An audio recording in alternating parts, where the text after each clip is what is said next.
Vamos lá, nós demos um intervalozinho aqui apenas para eu acertar um negócio aqui no computador. Vamos continuar. Essa outra questão falava a respeito desse estudioso Oliver Merkley, que fez uma previsão de uma quarta onda para caracterizar o domínio do homem sobre a Terra. Que essa quarta onda será baseada na necessidade de ingresso na era da consciência global ou da estabilização da carga ecológica. Porque, segundo ele, a humanidade tem um consumo exacerbado de recursos e pela geração de resíduos que ultrapassa a capacidade de transformação natural, e a consciência do colapso seria a motivação principal para a era da consciência global. Segundo esse estudioso, houve anteriormente três ondas, né, que caracterizaram o domínio do homem sobre a Terra. Primeiro, aquela onda da agricultura, né, que foi disseminada ao longo de centenas de anos, né? Depois veio a onda da industrialização, né, que também foram centenas de anos para dominar o mundo, né? E depois veio então a onda da informação, né? A era da informação, que em poucas décadas ia dominar os conceitos e tudo mais. E ele diz que a quarta onda seria a necessidade de ingresso na era da consciência global, da estabilização da carga ecológica. Gente, o que esse cara diz é extremamente verdadeiro. Se nós não tivermos a consciência de que nós temos que ter uma estabilização dessa carga que nós botamos no planeta de resíduos, ele justifica aqui, ó, a humanidade tem um consumo exacerbado de recursos e gera resíduos que ultrapassam a capacidade de transformação. Então, isso seria um motivo para que as pessoas temerosas do colapso estariam motivados a entrar nessa era da consciência global. É isso que ele diz que precisa. Então, na verdade, as duas afirmativas são corretas e a segunda justifica a primeira, tá certo? Então, essa seria a resposta correta. Ambas as afirmativas são verdadeiras e a segunda justifica a primeira. Aí tinha uma outra questão que era a respeito do tripé da sustentabilidade. A gente falou bastante sobre esse tripé, que essa expressão foi surgida na época de 90 e refletia os valores e objetivos e os processos da organização que devem focar nessas três dimensões que a gente falou: econômica, social e ambiental. Por quê? Porque nós não podemos pretender ter uma organização que se preocupe só com a questão econômica. Por outro lado, nós também não podemos ter só a preocupação social e tampouco só a preocupação ambiental. Então é preciso que nós tenhamos o foco nessas três dimensões: a dimensão econômica, social e ambiental. Lembre-se que a gente falou que precisa haver um certo equilíbrio entre essas três dimensões, de tal sorte que nem seja atendido demasiadamente uma em detrimento de outra. Ou seja, não posso pensar só em crescimento econômico da empresa sem me preocupar com as questões sociais e ambientais. Por outro lado, também não posso pensar só em meio ambiente sem pensar que a empresa deva ser economicamente viável e socialmente justa. Então, esse tripé realmente surgiu e reflete esses valores e processos que a organização deve ter, focado nessas três dimensões: econômica, social e ambiental. Portanto, essa afirmativa é verdadeira. Uma outra questão seria a respeito da água. A gente falou também bastante sobre a água, né? E a gente diz o seguinte, que considera que a água é um elemento essencial para a vida, considerando que nós temos uma crise hídrica presente aí, e a necessidade de que haja mudança no comportamento das pessoas para garantir o futuro da humanidade. Eu dou alternativas para que vocês apontem a incorreta. Então eu digo o seguinte: a mudança de hábitos da população pode servir para a economia de água no planeta. Certo ou errado? Claro que é certo. Se as pessoas mudarem os seus hábitos, passarem a ser mais econômicos, isso vai servir para a economia de água no planeta. As empresas podem e devem promover mudança nos seus processos produtivos para economizar água na indústria. A gente já falou sobre isso também. Quer dizer, há indústrias que nos seus processos consomem muita água, né? E é possível mudar esses processos para economizar água. Aí eu fiz uma outra afirmativa que diz o seguinte, ó, a taxação pelo uso excessivo de água nas residências é uma medida que dá resultado a curto prazo. Gente, onde que a gente sente de imediato alguma medida? A gente vive dizendo, no bolso. Ou seja, se eu taxo, eu cobro pelo uso excessivo de água na residência, isso dá um resultado a curto prazo. As pessoas reduzem o seu consumo, não é?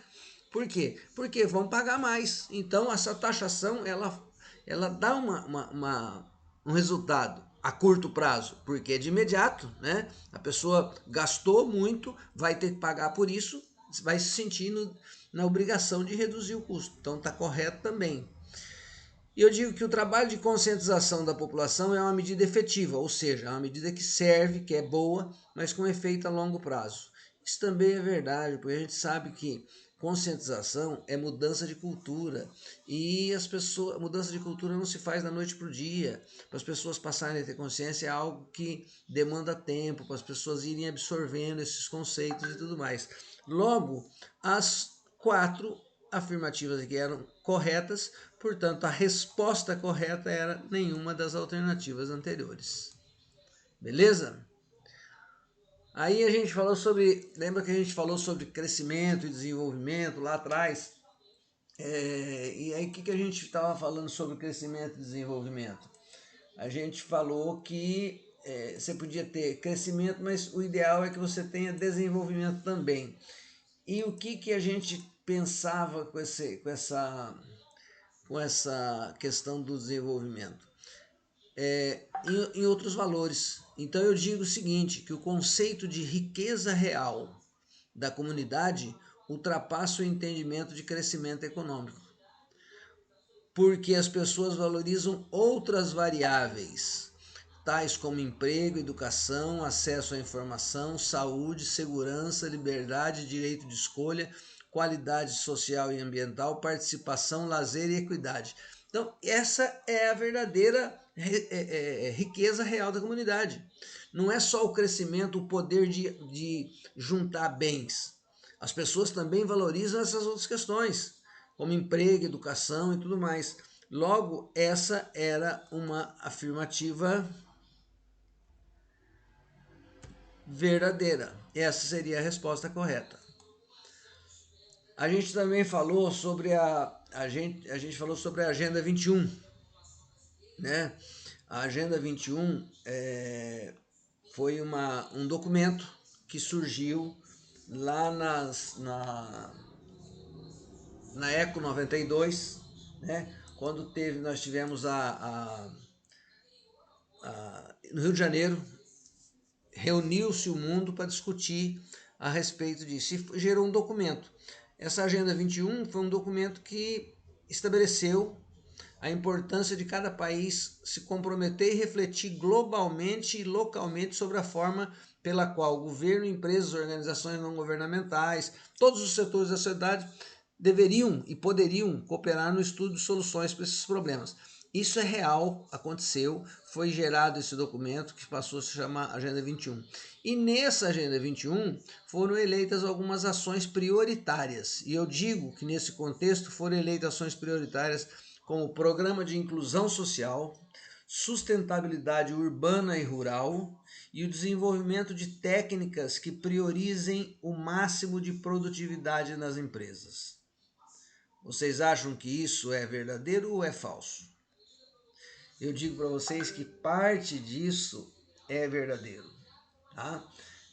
Parte disso é verdadeiro porque, na verdade, as ações prioritárias foram essas mesmo: inclusão social, né? A sustentabilidade urbana, mas não não a desenvolvimento de técnicas que priorizassem o máximo de produtividade, mas principalmente desenvolvessem técnicas para estimular para cortar a cultura do desperdício, ou seja, o desperdício de material é que fazia com que nós tivéssemos um gasto efetivo aí que contrariava todas essas questões prioritárias que a gente colocava, né, de sustentabilidade. Então, o desenvolvimento de técnicas que priorizassem o máximo de produtividade nas empresas, isso não aconteceu. Isso aqui é falso. Logo, contamina toda a afirmativa e a afirmativa passa a ser falsa. Tá certo? Essa seria a resposta correta. E finalmente a gente falou sobre a Conferência Nacional de Meio Ambiente, que foi realizada em 2013. Na prova de vocês saiu com um errinho aqui, saiu 2031, parece, nós já estávamos, né, indo muito longe, mas alguém levantou a lebre, tudo bem, dava para induzir que era 2013. E essa conferência, ela teve um objetivo que era de contribuir para a implementação de uma política nacional. E eu digo aqui que essa conferência teve o objetivo de contribuir para a implementação da Política Nacional de Resíduos Líquidos, com foco em produção e consumo sustentáveis, redução dos impactos ambientais e geração de emprego e renda. O que vocês me falam disso? Na verdade, o foco da política nacional era a produção e consumo sustentáveis realmente, redução desses impactos, geração de emprego e renda, mas era para a implementação de uma política nacional de resíduos sólidos. Resíduos sólidos. Por isso que eu falei para vocês, leiam com atenção a prova. Por quê? Inclusive, nós temos hoje uma lei de resíduos sólidos, né, que nós vamos falar um pouco mais depois na frente sobre ela. Então, na verdade, a conferência foi para contribuir para a implementação da Política Nacional de Resíduos Sólidos, com foco nesses três, na produção e consumo sustentáveis, na redução dos impactos e na geração de emprego e renda. Logo, isso contaminava a afirmativa e ela passava a ser falsa. Meus queridos, essa foi a nossa prova, foi uma prova extremamente fácil, porque não teve aí questões de caráter discursivo, né? Onde vocês pudessem explorar melhor aí a qualidade de vocês na escrita, mas de qualquer forma, eu corrigi as provas, a maioria do pessoal foi relativamente bem. Alguns erros, talvez, por aquilo que eu falei, de não ler com atenção a prova, tá? Mas eu vou terminar de ler os trabalhos e aí eu já lanço as notas e aviso vocês. Estamos combinados? Um grande abraço a todos.